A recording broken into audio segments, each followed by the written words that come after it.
नमस्कार दोस्तों, Lomash crime stories channel में आपका स्वागत है। चैनल को सब्सक्राइब जरूर कर लीजिए, साथ में बेल आइकन को दबाएं, जिससे आने वाली कहानी सबसे पहले आप तक पहुंचे।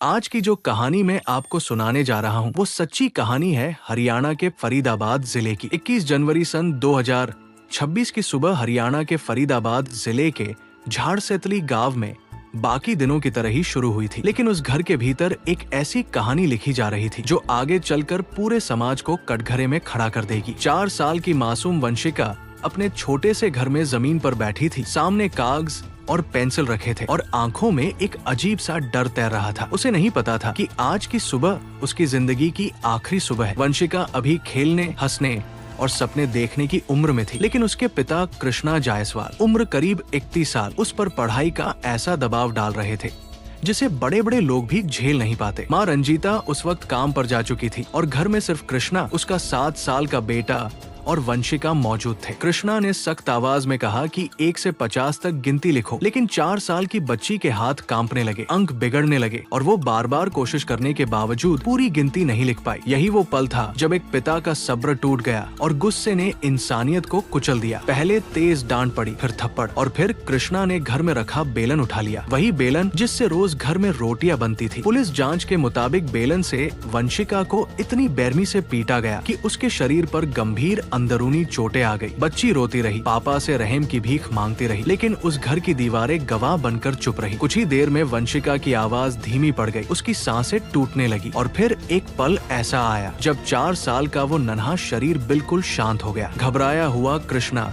बच्ची को उठाकर अस्पताल ले गया और डॉक्टरों को बताया कि वंशिका गिर गई थी, लेकिन डॉक्टरों ने जैसे ही बच्ची के शरीर पर गहरे नीले काले निशान देखे, उन्हें शक हो गया। जांच के बाद डॉक्टरों ने वंशिका को मृत घोषित कर दिया। जब मां रंजीता अस्पताल पहुंची और अपनी बेटी के शरीर को देखा तो उसके पैरों तले जमीन खिसक गई। जिस बच्ची को वो सुबह जिंदा छोड़ कर गई थी, वही शाम तक लाश बन चुकी थी। रंजीता ने पुलिस को सच्चाई बताई। पुलिस मौके पर पहुंची और जांच शुरू हुई। पूछताछ के दौरान सबसे दिल दहला देने वाला बयान वंशिका के 7 साल के भाई का था, जिसने अपनी आंखों के सामने अपनी बहन को अपने ही पिता के हाथों पिटते और दम तोड़ते देखा था। इसी बयान के आधार पर फरीदाबाद पुलिस ने कृष्णा जायसवाल को 21 जनवरी को ही गिरफ्तार कर लिया और उसके खिलाफ हत्या का मामला दर्ज किया गया। आरोपी अब जेल में है, कानून अपना काम करेगा। लेकिन इस कहानी का सबसे डरावना सच ये है कि वंशिका अकेली नहीं है। देश में हर दिन न जाने कितने बच्चे पढ़ाई, अनुशासन